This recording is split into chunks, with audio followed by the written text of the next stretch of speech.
and what has happened, just comments coming from members. That definitely is permitted. Minister, kindly take all on board and then try to clarify the situation by tomorrow. That should be sufficient, because the image of our country is also at stake. We want to disabuse the minds of Ghanaians if what is being rumored in the social media is incorrect. So please, by tomorrow, you should have some evidence to share with us on this matter. With this, we move on to the next item.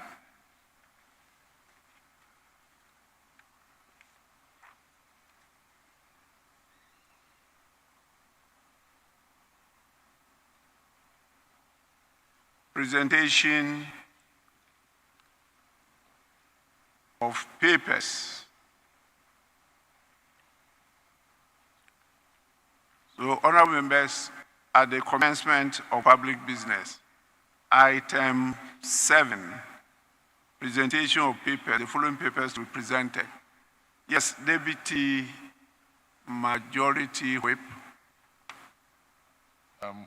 Mr. Speaker, we don't have papers to present, except that at the commencement of public business on page 8, item 30, the consideration stage of the Ghana Boundaries Commission Bill 2023.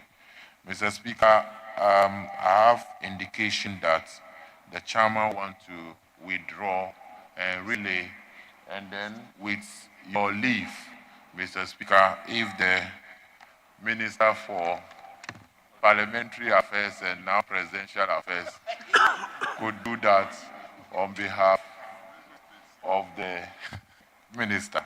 Thank you, Mr. Speaker, with your leave. Before we move there, I want to know the fate of item 8. Item 8. Item 7, if you said it's not ready, I understand. But item 8, we have the Parliamentary Service Bill, Parliament Transition Bill. I want to know the fate of them. Are we ready to present them to the House? Officially, you are still the Minister for Parliamentary Affairs. That's what I have here. So you can go on. Mr. Speaker, that may be an expired product. You have not yet produced anything, and you are saying this one is expired. By the time you realize you have no position. Yes, I'm saying that I didn't say it's an expired product. I said that may be an expired product. So you are not even sure?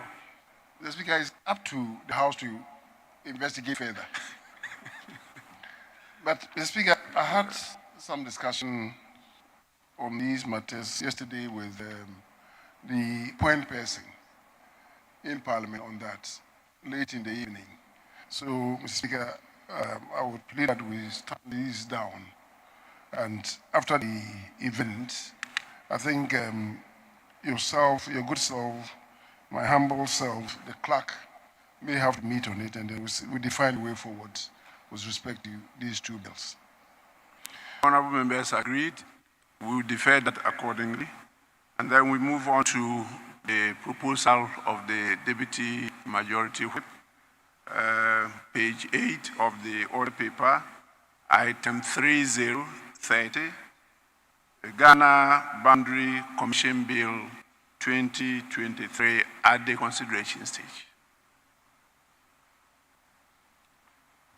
Mr. Speaker, with respect, I want to stand in for the Minister responsible for lands and natural resources.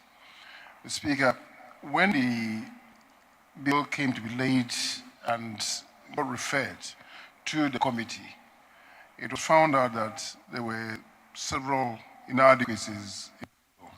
So the committee went through it, and it became obvious that we needed to propose a lot of amendments, which have been done. And I recollect that the chairman of the committee the ranking member, Honorable Agaga, and some others. I don't know whether the Honorable Suhini was also there. We went through and effected those amendments, which amendments are being incorporated into a revised bill. The Speaker, so on behalf of the Minister and subject to the indulgence of the House, I want to withdraw the original, and then after the event, I will represent the new bill to the House. The Speaker, so I want to, on behalf of the Minister, withdraw the old one. Thank you very much.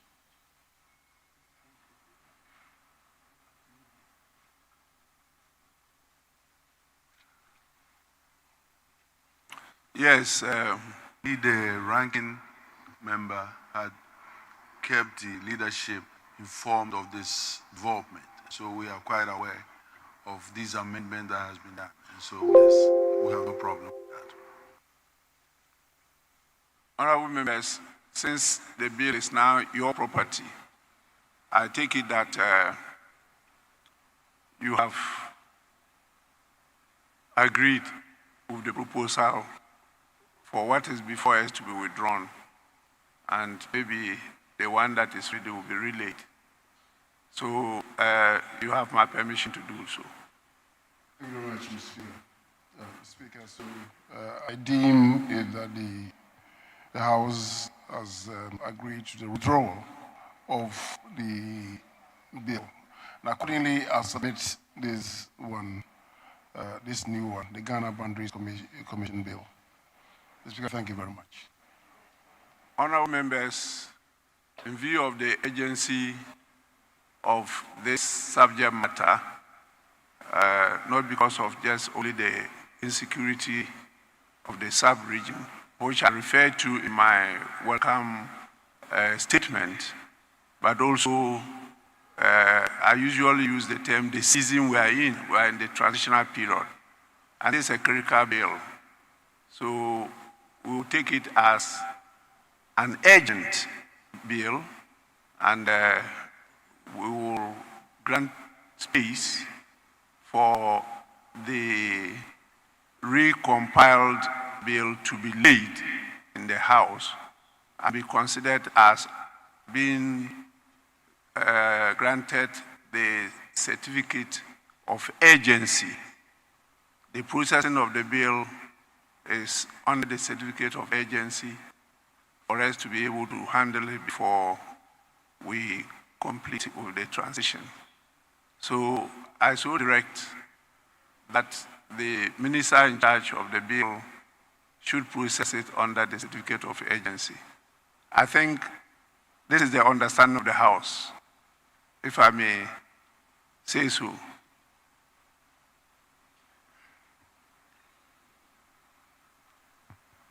Indeed, Honourable Speaker, we have no objection at all. Yes, Mr. Speaker, exactly so. the House has so directed. That is under a certificate of urgency, so you may proceed to present it to the House. I can see the chairman of the committee on. Is that, where's the minister? Yes, minister will have to lay it first. Yes. Mr. Speaker, I thought I had done it earlier, but I will do so again. Oh, sorry. Honorable members, the Ghana Boundary Commission Bill. Yes, please, you may read the title before. An act to establish the Ghana Boundary Commission to determine and demarcate the international land boundaries of Ghana and delimit the maritime and airspace boundaries of Ghana in accordance with accepted principles of international law to secure and protect the interests of the Republic and to provide for related matter. Honorable members, the Ghana Boundary Commission Bill 2024 now is laid accordingly and referred to the Committee on Lands and Forestry for consideration under a certificate of urgency. and report to the House. Yes, please, Chairman. Mr. Speaker, prior consultations have taken place. We have by consensus agreed on all the amendments that have now been factored into a revised bill, a copy of which has been sent to you. The committee, even before this formal referral, has met and agreed on the urgency of this bill in accord with Article 106, Clause 13. Mr. Speaker, we have even considered the new bill, and the report submitted earlier essentially holds good for the new bill, except to state that the amendment proposed earlier have been factored into this new bill, and that shall render the consideration stage of the bill very smooth. I accordingly submit. Honorable members, the committee has been very proactive, and therefore, in anticipation of the situation, they have held meetings, gone through the proposed amendment, incorporated them into the new bill, and as he rightly stated, under the certificate of urgency. So we may proceed. You know, our rules are just guides, and we can at any time decide otherwise to make sure that business proceeds. So we can proceed to the consideration stage, since the report that was presented to the House has already been taken, and the bills have also, the proposed amendments were also considered. I just want to put it to the House so that if the House is adopting what the committee has said, then we can move on. Because the committee that says they have gone through the proposed amendment, they agree with them, and they are incorporated in the bill. So we want that to be agreed upon by the House before we go to the third reading. Yes. Speaker, thank you very much. Speaker, the committee's report would ensue from the second reading of the bill. This has been done already. I think that the House would deem the second reading to have been done, upon which then will be established the submission of, would render otious the presentation of a new report, so that we can go into the consideration stage. Mr. Speaker, thank you. Honorable members, it's quite a new thing we're doing. Actually, we haven't done this before. But in view of the circumstances surrounding this area, the boundaries of our country, we try as much as possible to make sure that we get this one through smoothly without any legal encumbrances.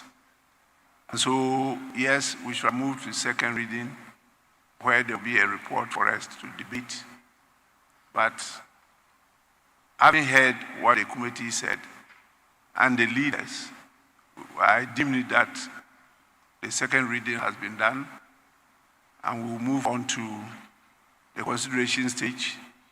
And I borrowed from the submissions of the chair of the committee that once they have really gone through the proposed amendments and agreed to those amendments,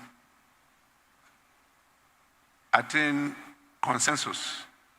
It's not a majority decision, consensus. I just put it to the House so that we could adopt that too as a consideration stage, and then we can move on to the third reading. I hope I got it right. For sorry, the lights are.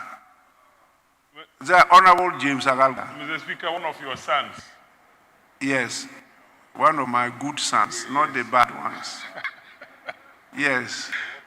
Yes, so, Mr. Speaker, I'd like to confirm that we built consensus at the committee level And so all the proposed amendments have now been incorporated into the bill, which is currently before us. In those circumstances, Mr. Speaker, I just want to add my voice that the directives given by your good self and the submissions made by the Honorable Chairman Sabonsu be adapted so that we don't spend time going through the clause-by-clause considerations as we would normally do under the rules. Thank you, Mr. Speaker. Yes, any more before I put the question? Dear Mr. Speaker, what has been said is right. During the second consideration and the debates, I think the importance of this bill, especially as regards our national security, was underscored. And I think that because of that, we are all in agreement that we should proceed as you have described. I thank you. Mr. Speaker, I said to say that I'm struggling to know how to call my respected former leader of the House. I was tempted to say the Minister for Parliamentary Affairs, but I've also been hearing new titles and I'm getting a little confused. I wish that we can clarify that so I can appropriately address him. I don't know. I think that's important. My good. Well, we have all prompted the President to do the right thing, so if that's his decision, we want to hear it formally. Honorable members, that notwithstanding the provisions of Order 1691 and 1721, 1691 deals with the second reading, and then 1721 deals with the consideration stage. The Ghana Boundary Commission Bill 2024 be deemed to have been taken through the second reading and the consideration stage of the bill. Those in favor say aye. Those against say no. Honorable members, the ayes have it. The Ghana Boundary Commission Bill 2024 is deemed to have been taken through the second reading and the consideration stage of the bill. We will now move on to the third reading of the bill, which is item 32 on the order paper at page 13. Minister for Lands and Natural Resources. In the absence of the minister, who will allow the Minister for Parliamentary Affairs and to be Minister for Presidential Affairs.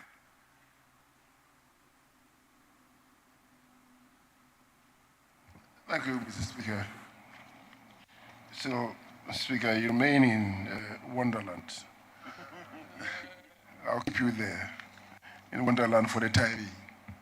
Mr. Speaker, in the event, as you do know, motion 31 shall not be moved. So as you are imploring, I just move motion numbered as item 32. Speaker, I move that the Ghana Boundary Commission Bill 2024. So let's correct the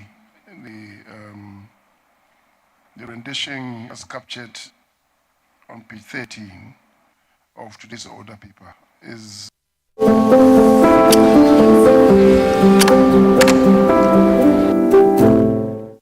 Τα προϊόντα Brown είναι σχεδιασμένα για άψογο αποτέλεσμα κάθε μέρα. Αγάπησέ τα ή πάρε τα χρήματά σου πίσω. Accordingly, is for the consideration of the House. Yes, any seconder. Right, Honorable Speaker, second the motion. Moved and seconded is for the consideration of the House. This being the third reading, and having complied with our new rule. You know, the new rule in our new standing order says, at the end of every consideration stage, all the amendments taken and agreed upon are incorporated into the bill, printed, and copies given to members. And so we've gone through all that, and so I'll put the question. Those in favor through the third reading, say aye. Those against, say no. Honourable members, the ayes have it. The Ghana Boundary Commission Bill 2024, not what is on the order paper, not 2023, 2024.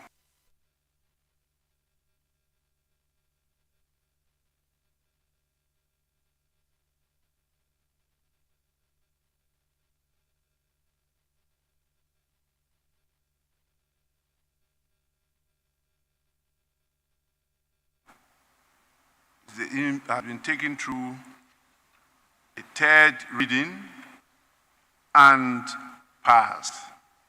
An act to establish the Ghana Boundary Commission to determine and demarcate the international land boundaries of Ghana and delimit the maritime and airspace boundaries of Ghana in accordance with accepted principles of international law to secure and protect the interests of the Republic and to provide for related matters. Honourable members, I think we have come to the end of the processes of that bill, and the Ghana Boundary Commission Bill 2024 is passed into law accordingly. We will move on to the next item. I am told that the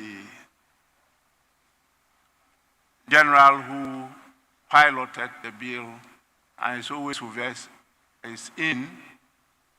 General Kote is in, and I want to recognize his presence. Thanks so much for all the support. Together with your members, you've done a good job, and we got it through now. All is well that ends well. Thank you. Yes, honorable members, we have another, well, let me allow the Deputy Majority Whip to put it across. Speaker, we had agreed to consider the EPA at the third reading, but the indication was that the minister responsible for that sector needed to do some amendment.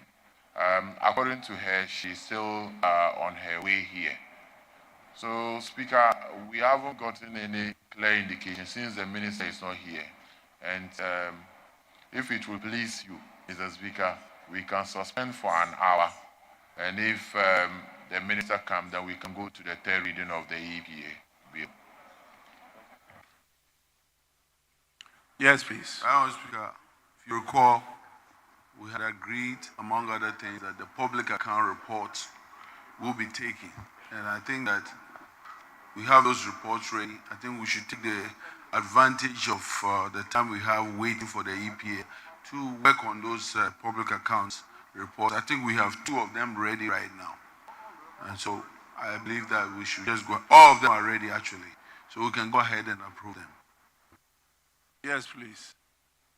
Mr. Speaker, the Deputy Minority Leader can only indicate that maybe those reports are ready and we should consider them. But it is not the case that we had agreed that we were taking public accounts reports at conclave. We never discussed that. But if they are ready now and we can take it, we don't have objection to that.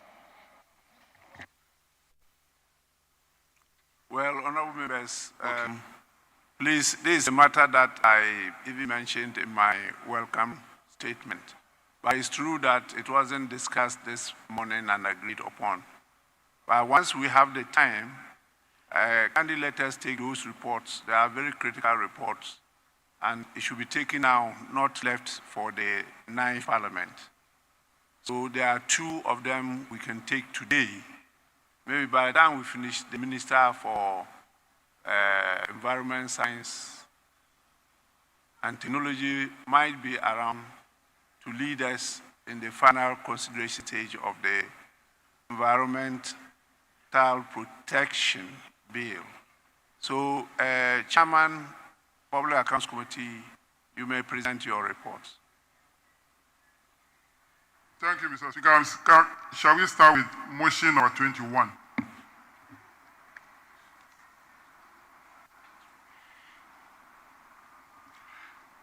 Mr. Speaker,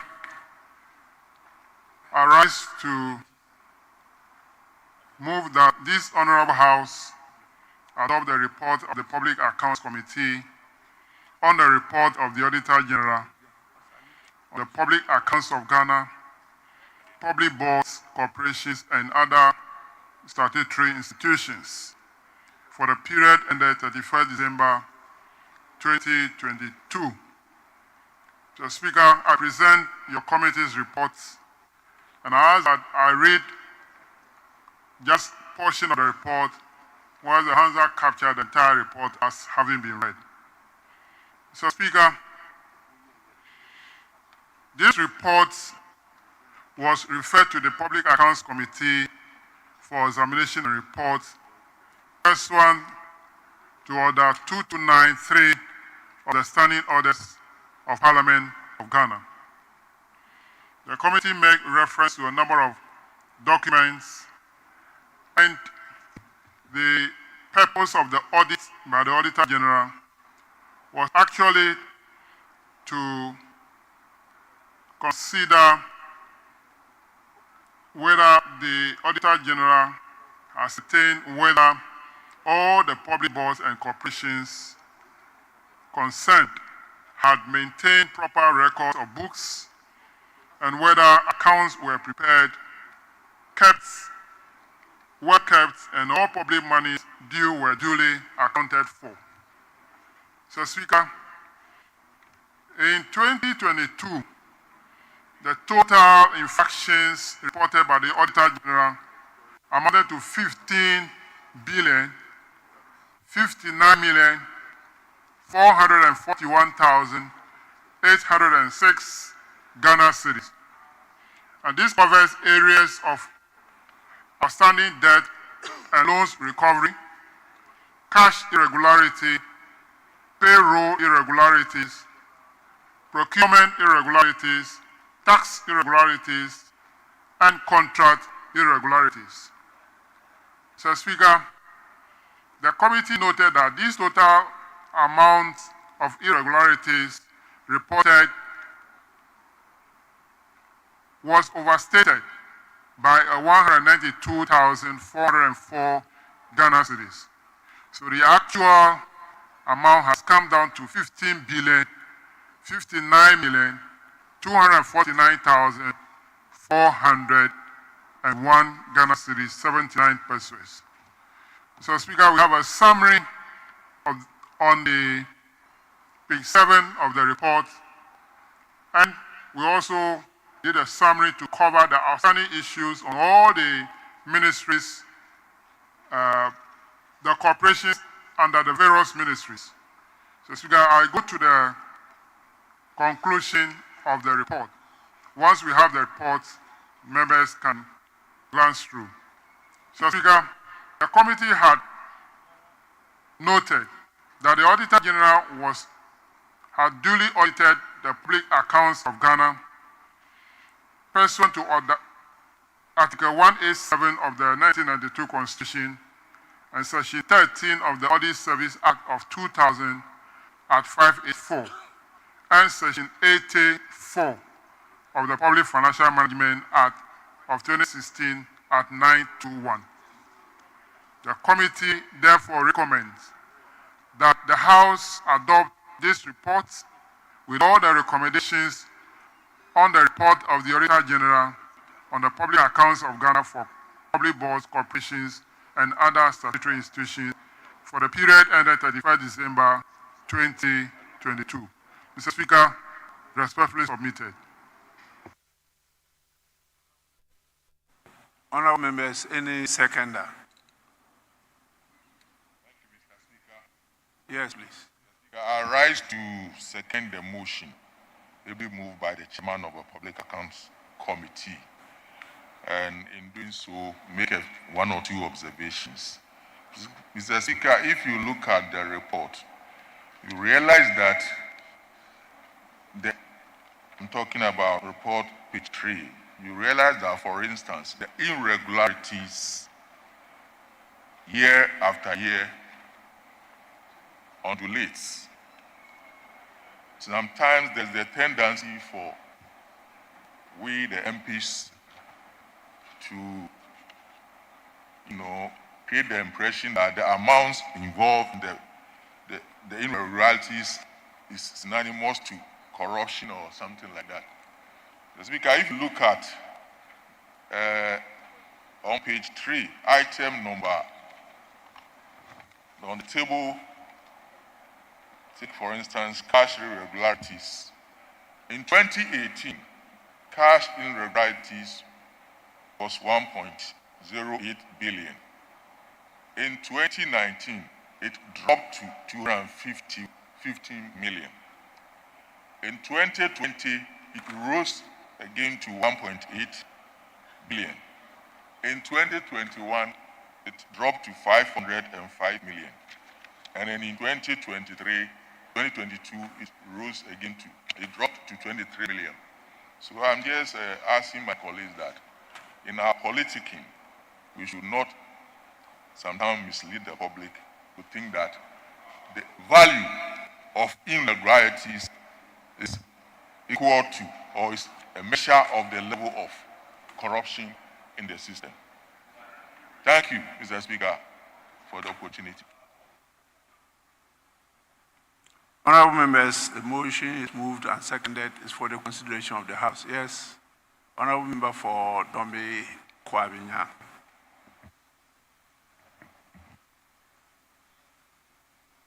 Thank you very much, Mr. Speaker. Mr. Speaker, I thank you for the opportunity to comment on the report ably laid by the chairman of the Public Accounts Committee and seconded by his able ranking member. Mr. Speaker, the Public Accounts Committee, year in, year out, considers the report of the Auditor General. And the Auditor General points out certain irregularities that the institutions in question might have either omitted to do or have done in contravention with certain laws of this land. Mr. Speaker, many a times we have been criticized by the public that the Public Accounts Committee sits, we make recommendations on floor, and there's no such power given us or given the Auditor General to surcharge. But indeed, we have those powers. The report comes on the floor, we debate it, and people think that we leave it at that. So, Mr. Speaker, I see my chairman looking at me. I have served on the committee with him since I entered Parliament in 2013.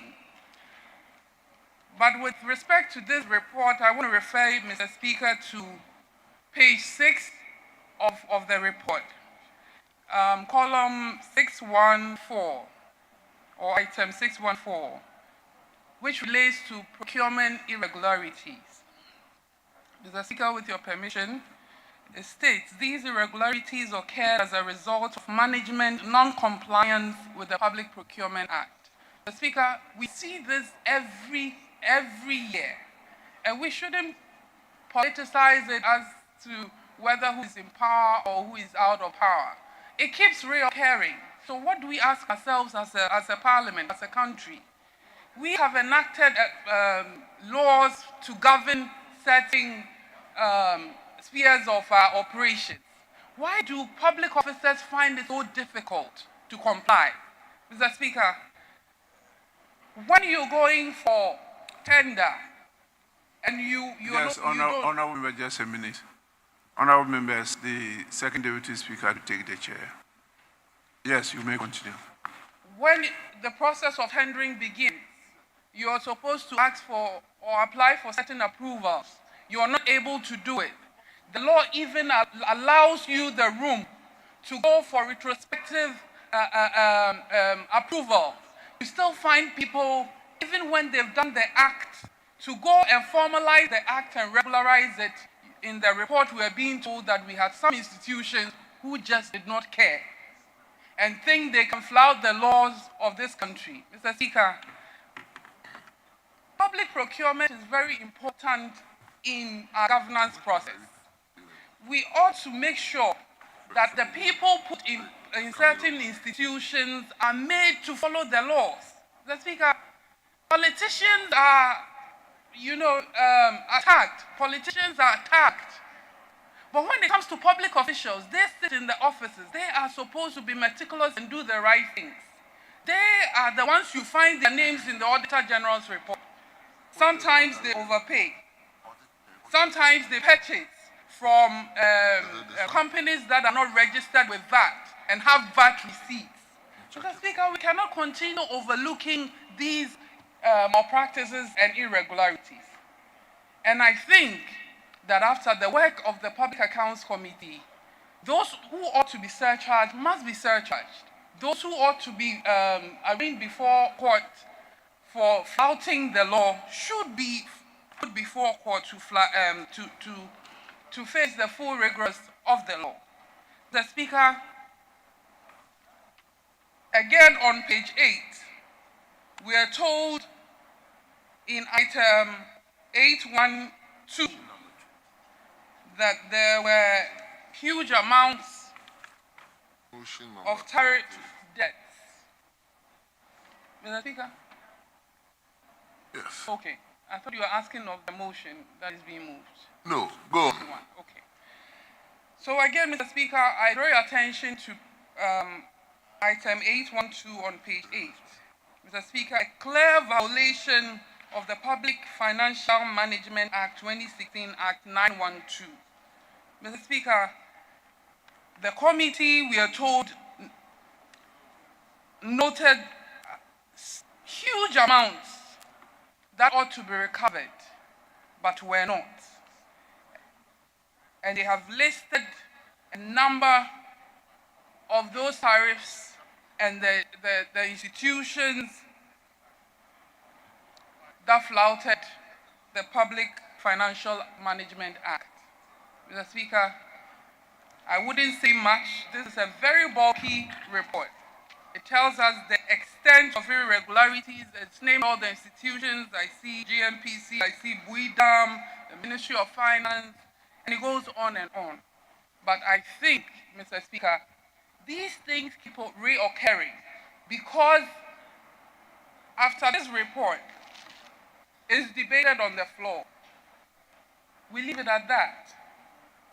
We need to ensure that the powers giving the Attorney General, the Auditor General, to proceed and the Attorney General to prosecute is actually carried out.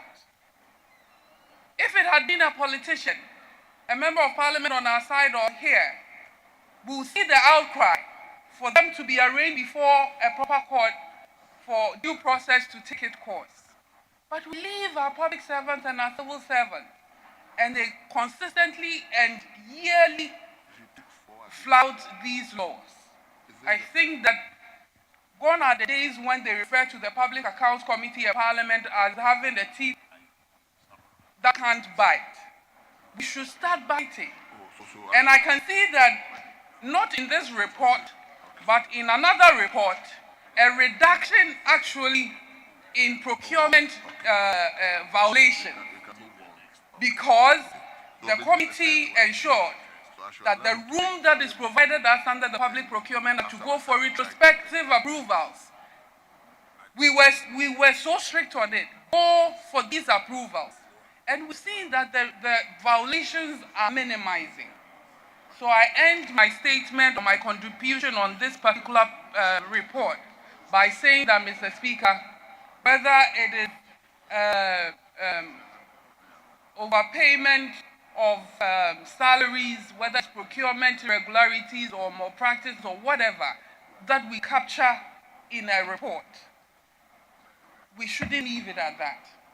Post public accounts committee, post debate on the floor, the committee should follow up. Parliament should follow up with the Office of the Auditor General, Office of the Attorney General. What has been done with respect to these things? Once we start prosecuting, once we start punishing those ones who commit these offenses and violate our laws, the laws that we make here, they brought us here as members of Parliament. We promulgated laws. They whether recklessly, just decide not to follow these laws. We have to start biting. We have to start biting as a Parliament and just not go and sit on the committee, come here, talk, and the next year another report comes in, next year another report. We should see the relevance of the scrutiny that we're doing and make sure that after our scrutiny, whoever ought to prosecute, whoever ought to recover these funds, whoever is clothed with the power to surcharge, must surcharge the culprits. I think that way this country will move forward.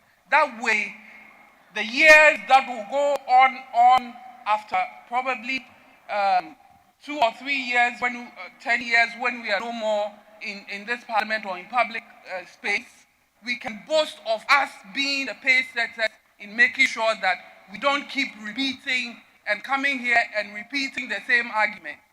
I was here 2013, fresh as a member of Parliament, and none of the items, irregularities captured here is new to me. It's as if every time when you pick it up, you should expect some irregularities in procurement, some irregularities with tax, VAT evasions and all that. So if we ourselves, are so familiar with it that we expect them to do, what do we have to do as a member of Parliament to stop them from expecting these irregularities year in, year out? Mr. Speaker, I end my contribution and I thank the chairman and the ranking for putting this, this report here for debate.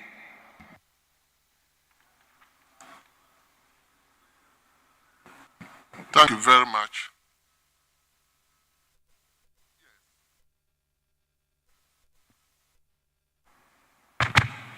Yes. Let me go to Sujaman. Thank you very much, Mr. Speaker.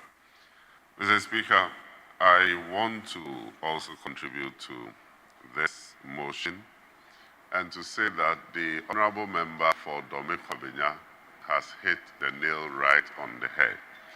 Mr. Speaker, I say this because we have been going through this ritual every time. But to what end? Our public officials have become very used to this process. At all, who appear before the Public Accounts Committee will say what we have to say at the end.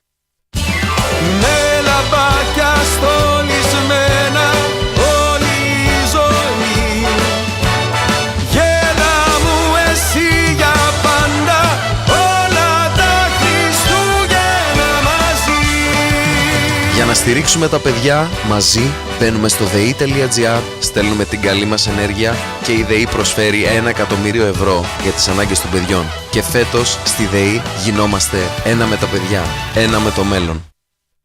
After the report has been generated and the issues have been flagged, if nothing will happen after this, then I'm afraid we are wasting everybody's time.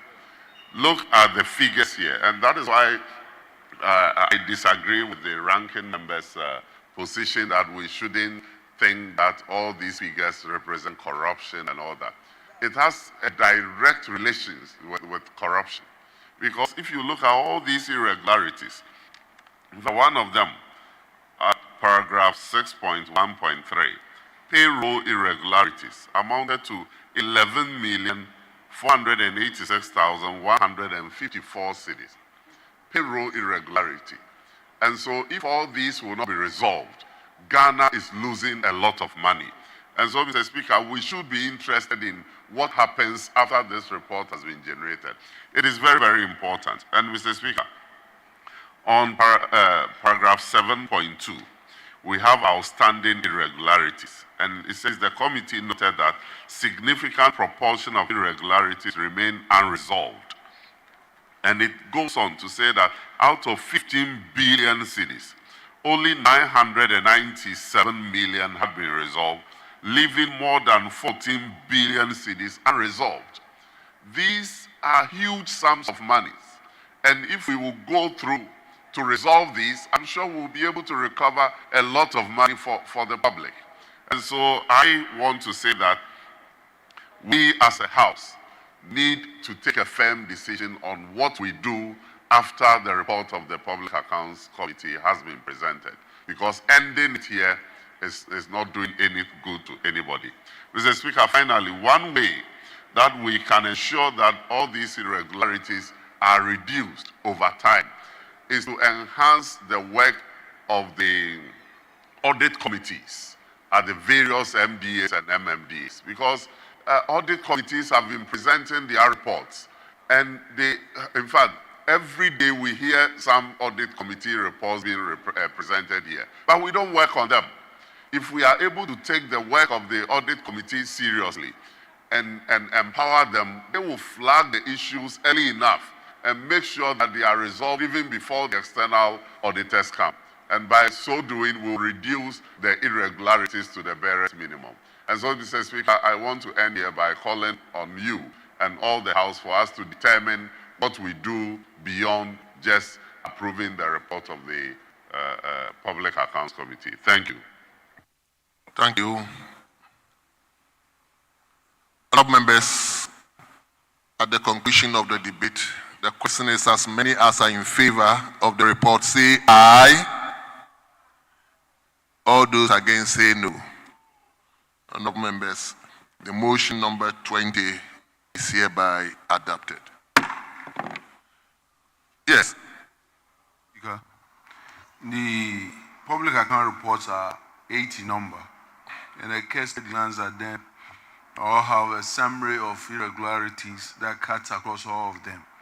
We are proposing, with your kind permission, to allow the chairman of the public accounts to take 4 of them at a time, at once, and then allow members to make their general comments on all of those that has been taken, to allow us to move. And then we can take the rest tomorrow. Well, so can you take me through which motions, or I could count more than 8? I don't know. So if you can take me through which motions are. Yes, Chairman. Thank you, Mr. Speaker. Mr. Speaker, I will take motion numbered 19, 20, 22, 23, and 24. But there are about 4 reports. 19 and 20 is 1 report, and the rest 3, making 4. Very well. Majority leadership, that's the proposal. If you can hear you. Mr. Speaker, these are entirely different reports containing different things.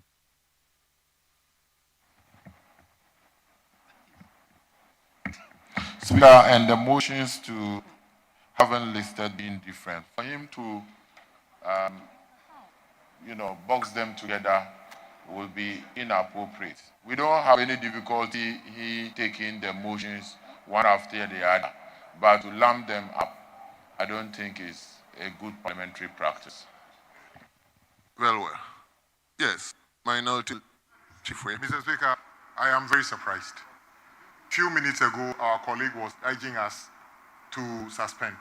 It is not out of place. We've even allowed ministers or chairmen to lay more than 1 report standing at the same time. What he's trying to do is to present 4 reports when he gets up, and then stop. Then colleagues can come. Ξηρός βηχάς. Επιλέξτε το Λεβωτούς. Η ευθεία αντιμετώπιση του ξηρού βήχα.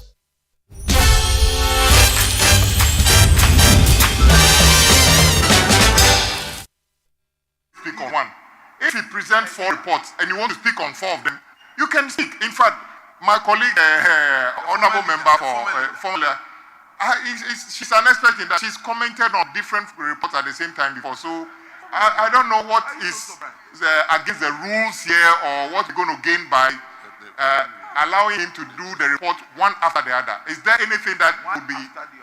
Mr. Speaker, it's just to save time so that we can make progress. But it's up to you, Mr. Speaker. Well, honorable member for Dominic, let me hear you. I think you have contrary view. Yes, Mr. Speaker. When the deputy minority leaders rose, the basis for asking your leave for the ranking and the chairman of the committee to clump it together and move so members can contribute was that there are irregularities that run through all of them. But, Mr. Speaker, that is not a basis for that. Although the heading will look the same to you, procurement irregularity, payroll irregularity, but they are specific public institutions and they have their specific peculiarities, and the committee, if they were calling them on the committee to appear before the committee, I want to ask the deputy minority leader, did they clump them together at the committee level? They didn't, because each institution had specific issues that had been raised by the Auditor General that they had to answer to. So you can't say an irregularity pertaining to public institutions is the same as that for educational institutions. And so you're clumping it together because you see the irregularities are similar. I disagree. I don't have an issue when the chairman says some are certain institutions and he wants to put them under public institutions. So he wants to take it. But the Honorable Deputy Minority Leader, the basis that because the irregularities are similar or look the same, we should clump them together. No. If we can't clump them together at the committee level when they are appearing, and the chairman writes to them independently as institutions to bring certain officers to appear before the committee to answer to certain irregularities. Mr. Speaker, I don't think we should gloss over it. We should take it institution report by report, and members can contribute. Well. Honorable Aveji. Thank you, Mr. Speaker. Mr. Speaker, I'm going to present the report separately. I'm not going to lump all of them together. I'll present each of the reports, and members have copies of the report. So after presenting each of the reports, Honorable member for Dominic Kwabenya, are you listening? You can now speak to what you have noticed. If you want to speak to all the 4 reports I'm going to present, you have the opportunity to do that. Very well. So I'm presenting each of the reports separately. I'm not lumping all together. Mr. Speaker, if you actually go through the order paper, if in the case of motion, these are motions, and in the case of motion 19 and 20, they are talking about BOG. That is understandable. The chairman of the Public Accounts Committee is going to move a motion, of which that motion needs to be seconded. So if you allow boxing up all the motion, moving them, so the one who is supposed to second the motion also have to box to second them or what. We have the time here. We are not saying we are not going to do it. The time that we are wasting talking about this, start the first motion, get it seconded, and we'll all run it through. Honorable Chairman of the committee, I think we don't need to waste time on this. We are going to limit ourselves by way of the contributions. So just do individual motions. Once you do that, there's a seconder, then probably we'll limit ourselves to 1 or 2 contributions. Then we put the question on and we move on. So I want to support what you are saying. So apart from the person moving the motion and the seconder, 1 person from each side, then we move to the next motion. I'll do that, but it depends on the interest. If I see that the interest is also high, I may extend it to 2-2. But Mr. Speaker, I have no objection to that. Come again? I have no objection to that. Oh, very well. So, Honorable Veggie, you may move. Which motion are you moving now? Mr. Speaker, I'm moving motion number 19 and 20. These two motions have only one report to cover them. Very well. So, Mr. Speaker, I move motion number 19 and 20 on page 6 of today's order paper. And I present the committee's report. Mr. Speaker, this motion is on the foreign exchange, a statement of foreign exchange receipts and payment of the Bank of Ghana for the half year ended 30th June 2022 and for the second half year ended 31st December 2022. Mr. Speaker, the committee referred to a number of documents and invited the Bank of Ghana officials to appear before the committee. So, Speaker, the summary of the total foreign exchange receipts and payment for the year 2022 is as follows. For the year 2022, total foreign exchange receipts amounted to $10,754.44 million. And the total foreign exchange payments amounted to $13,959.71 million, giving a net position which is negative of $3,205,000,027. So, Speaker, the committee observed that as a result of the reduction in foreign exchange receipts coupled with the increase in capital payment, Bank of Ghana net position had reduced from $4.9 billion in 2021 to $3.20 billion in 2022. The overall effects of this situation will be a weaker foreign exchange reserve position for the country. This situation will further weaken the Ghanaian cedi. Mr. Speaker, when it comes to the payment side, that is progress payment to contractors. Payment made to contractors amounting to undertaking various projects in the country in 2022 amounted to $117.15 million as compared to $32.2 million in 2021, an increase of $84.9 million.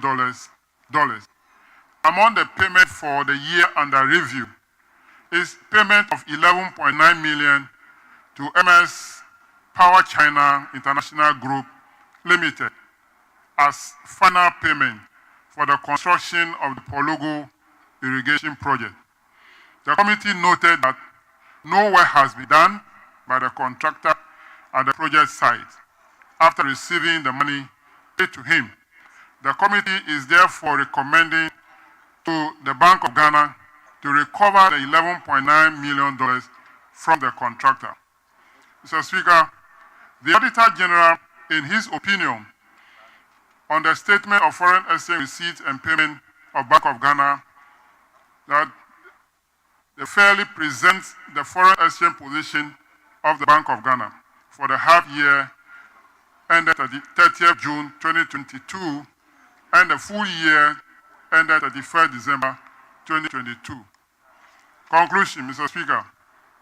The committee therefore recommends to the House to adopt the report of the Public Accounts Committee on the report of the Auditor General on the statement of foreign exchange receipt and payment of Bank of Ghana for the half year ended 30th June 2022 and the statement of foreign exchange receipt and payment of Bank of Ghana for the full year ended 31st December 2022. Mr. Speaker, respectfully submitted. Thank you very much, the ranking. Honorable Yekum.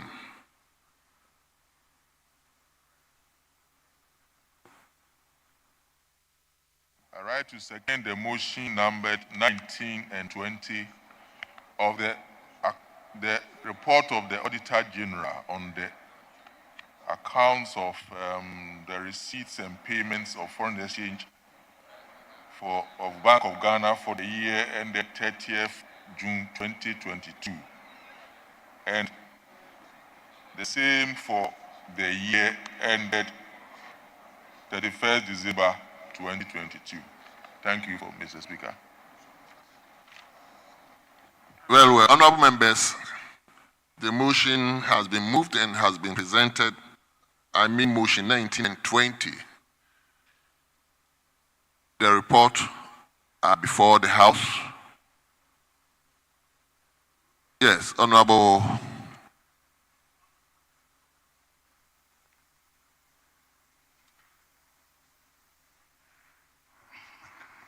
Richard Champon. Honorable Champon. Mr. Speaker, thank you very much. So soon, you've forgotten about my name. I was looking for the first name, Richard.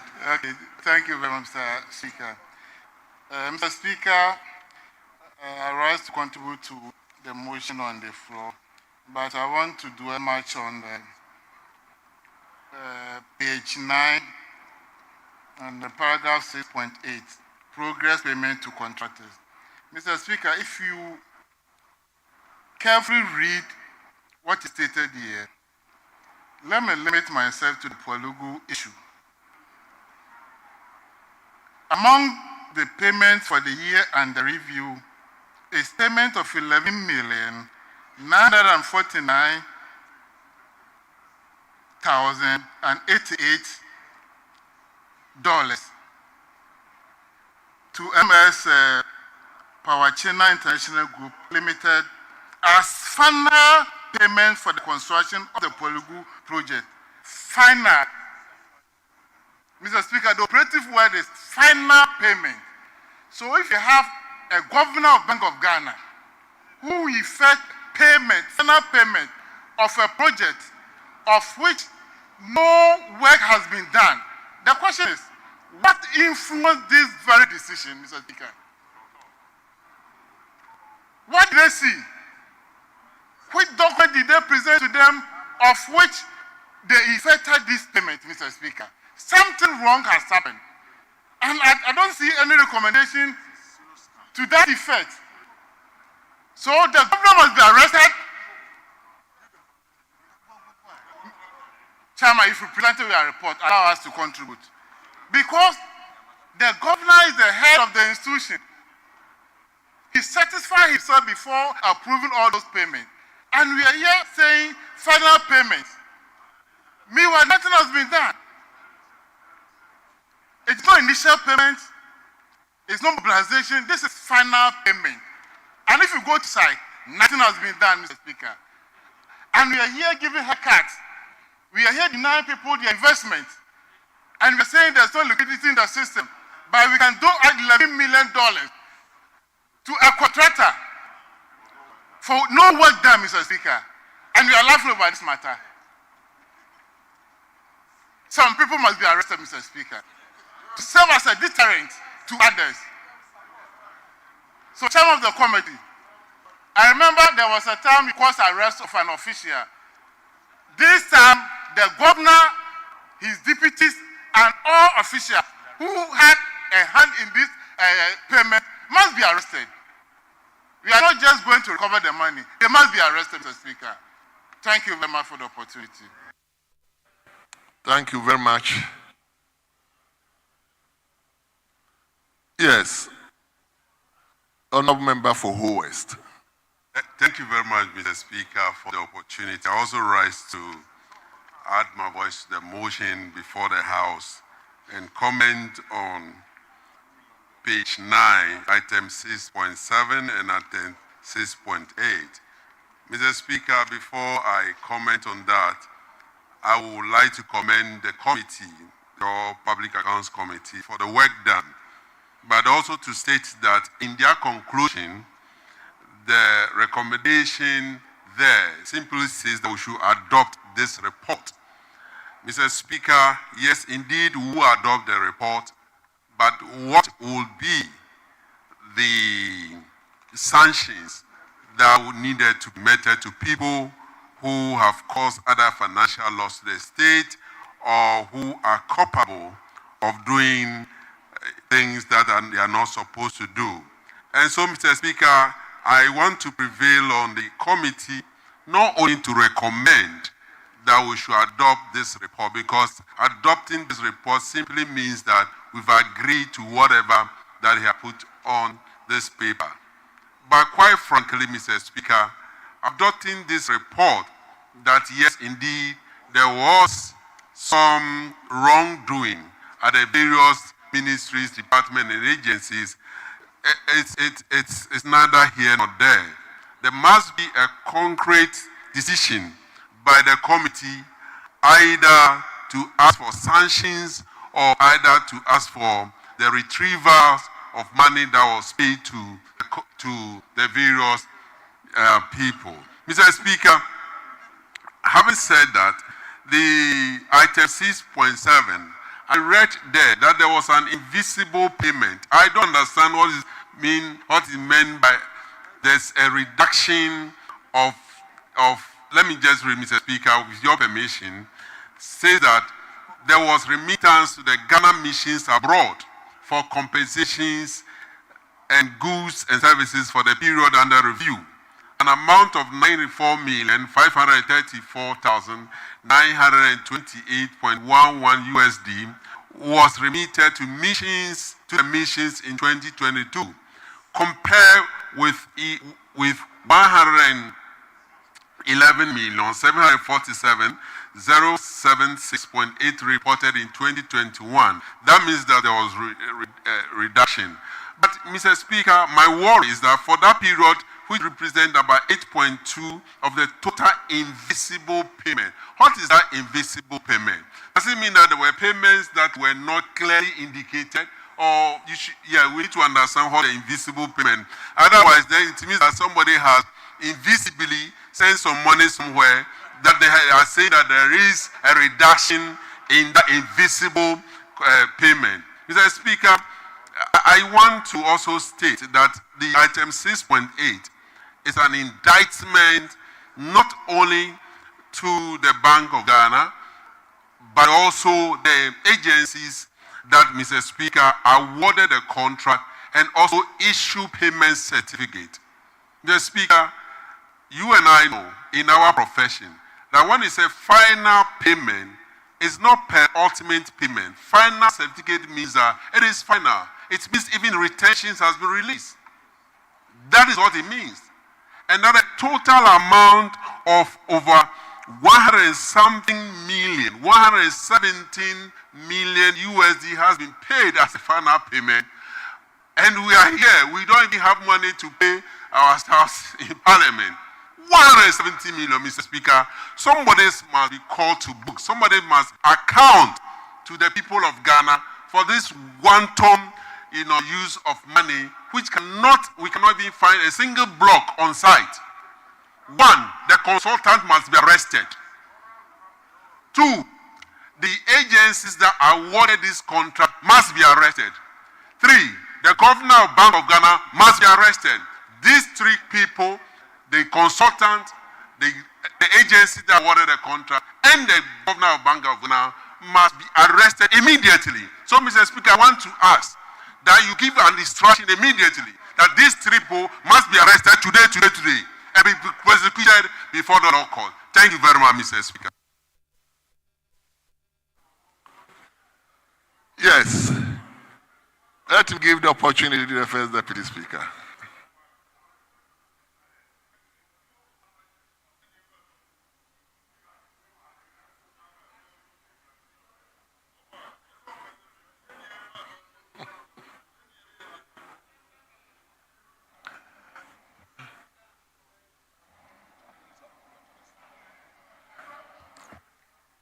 Yes, Mr. Speaker, you have the floor.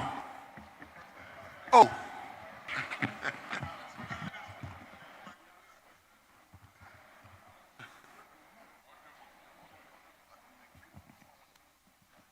I thank you very much, Mr. Speaker. Mr. Speaker, listening to my colleagues, it makes me think that they still think that we're in election period. we are talking about law and order in this country. We are talking about personal responsibility when it comes to criminal law.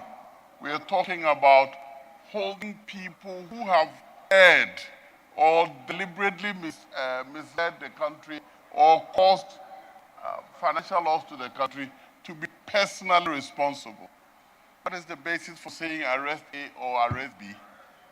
The report does not say that any investigation has been made to identify who personally did what. We should stop playing to the gallery. It will come back to haunt us. The language on the street is different. In this chamber, who gave Mr. Speaker the power to order the arrest of anybody? The worst he can do, or the best he can do, is to refer the matter to the police to investigate, and if anybody is culpable, that is not an arrest. To investigate, and if they find that Honorable Collins Dada has done something wrong, then the Honorable Collins Dada will be arrested. If they find that Honorable Bejira had threatened to beat somebody in the chamber, then Honorable Bejira will be arrested. But we should stop using the language on the street. What we should be seen to be doing is saying that the laws that we ourselves made, every law in the country is made by Parliament. And the law is very clear on what the Speaker can do, what an investigation agency like the Auditor General can do, and what next must be done. We members of Parliament should not be seen to be the ones making statements that undermines the laws we ourselves have made. If the report says that somebody has made payments, and you must find out who recommended what did he look at? So how do you order the arrest of this agency or that agency or that? You should be careful. You should be mindful. Very soon, the people will pick those same languages and attack you for crossing the street and say that you have caused an accident and you should be arrested. Mr. Speaker, the report is saying that somebody has been paid for work not done. Certainly, it must have been the recommendation of an engineer, a work supervisor, or somebody who prepared the certificates. And those are the people we must investigate and confirm who in the agency did what. How do you bring in the governor? So if I steal, Mr. Speaker must be arrested. Because the Speaker is the head of Parliament. So if I steal, must he be arrested? So you must investigate and confirm that. So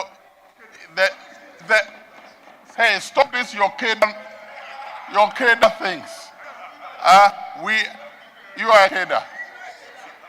You are an engineer, you know who prepares what. You know who certifies for you to be paid. And if a certification is made by an engineer who is assigned to do that, should the person who pays be held responsible? Is that the law of this country? Is that a rule? What we must do is to ensure that if indeed what has been reported is what has happened, the person who did what is held accountable, and we should stop playing to the gallery. I thank you, Mr. Speaker. Thank you very much. Yes, let me go to Honorable John Jenapo. Honorable Bejula, this is not a battle between you. Thank you very much, Right Honorable Speaker. Right Honorable Speaker, as ranking for the Mines and Energy Committee and as part of our oversight responsibility, I personally led a team to the Polugu site. Mr. Speaker, when we went there, the evidence on the ground showed that there were 2 trips of sand and 48 blocks on site. We counted it. Mr. Speaker, 48 blocks, 2 trips of sand. At that time, an amount of $11.9 million had been paid. And Mr. Speaker, when we raised the issues, the Ghana Irrigation Development Authority came and confirmed that indeed that amount had been paid, but that it was not final payment. Mr. Speaker, even more worrying is that when the facility or the agreement was being approved here, we were told the government was not going to pay any money. I recall, it's about $1 billion project. It's a multi-purpose dam, which is supposed to even help us deal with the annual flooding from the Bagri Dam. In this chamber, we were told that government was not going to pay any money. Power China has packed and left this country. They've received the money and they've left. So even if you want to hold the contractor responsible, they are no more in Ghana. But Mr. Speaker, let me agree with the First Deputy Speaker. First Deputy Speaker, this matter will be investigated. Let me confirm to you, it will be investigated. Fortunately, His Excellency President-elect, incoming President, His Excellency John Dramani Mahama, has already set up an oral committee chaired by the Venerable Okujeto Ablakwa. And so the way is paved. Mr. Speaker, as for the investigation, it will happen. And whoever is held or found culpable would answer for this question. Our investigation shows that the amount is far in excess of the 11.9 million. A lot of money was paid earlier for preparatory works. This was just an additional payment. And so, Mr. Speaker, that is even why this House ought to take some of this matter serious. We raised the red flags here when this matter came. And the records will show that most of the issues the minority raised issues with, eventually they turn out to be scandalous. But Mr. Speaker, let me thank the Honorable Aveji and his team for bringing this up. They've done a very good job. They've made some recommendations. But I know that in the next administration, all those responsible for this unfortunate loss of money to the state will be held liable and they'll be held culpable. On that note, Mr. Speaker, let me thank you for the opportunity. Thank you very much. Thank you very much. Yes. Honorable Comfortable. Thank you, Mr. Speaker. Mr. Speaker, to add my voice to the report of the Public Account Committee. Mr. Speaker, this is heartbreaking. In fact, either report or committee, these people, we should line them up for Ghanaians to see them and know them and shame them. Because why are we doing this to ourselves? Why? Does it mean they are living in a different Ghana and we are living in another Ghana? Honorable member. Mr. Speaker, this is heartbreaking. Just be guided with This is what the First heartbreaking. Deputy Speaker How can we said. pay $11 million for work no down? Please, Mr. Speaker, we are doing too harm to ourselves as Ghanaians. Just be guided. What we should do. I now understand how the Ghanaians voted this time. This time it shouldn't be a stronghold. It should be your performance. It shouldn't be anybody's stronghold. It should be your performance. If you are not performing well, and the whole Ghana will turn green, they should turn green. Mr. Speaker, in fact, we are not happy to hear this. And Ghanaians should not grab hand for this. Everybody should be everybody should stand up for this and make sure we prosecute them. How can we pay $11 million for work no down and just go to the site and see 45 blocks and one trip of sand? Mr. Speaker, it's not the best. We are not happy. We are not happy at all.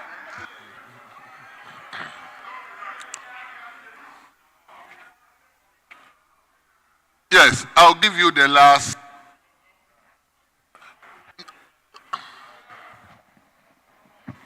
Yes, Mr. Speaker, I actually rise to support the work of the Public Account Committee in the sense that there are some positives that are being disregarded. I think overall, the practices in the country are changing because of the oversight responsibility of the committee. And I can almost say that in terms of workers who take leave without appropriate documentation, some of these cultures are changing. And one key thing that members ought to do is that the quantums that are stated over the years are reducing, and then the infractions are also reducing. So I would commend the committee for its work. It's been very educative for the general public, and we must continue to hold government workers entirely more accountable. And let me also add that it is making people more aware that it is not necessarily the politicians that mismanage the funds of this country, and that all the quantums that are lost on people who may have died and still got paid, people who may have vacated this country and left the shores and still got paid and failed to come back. So I think that I'll use this opportunity, and I'm talking not necessarily for the MPP MPs, I'm talking necessarily for all the MPs here, including Doyo and all the others, that we need to use the opportunity to let people know that many of us were not signatures to this quantum that are lost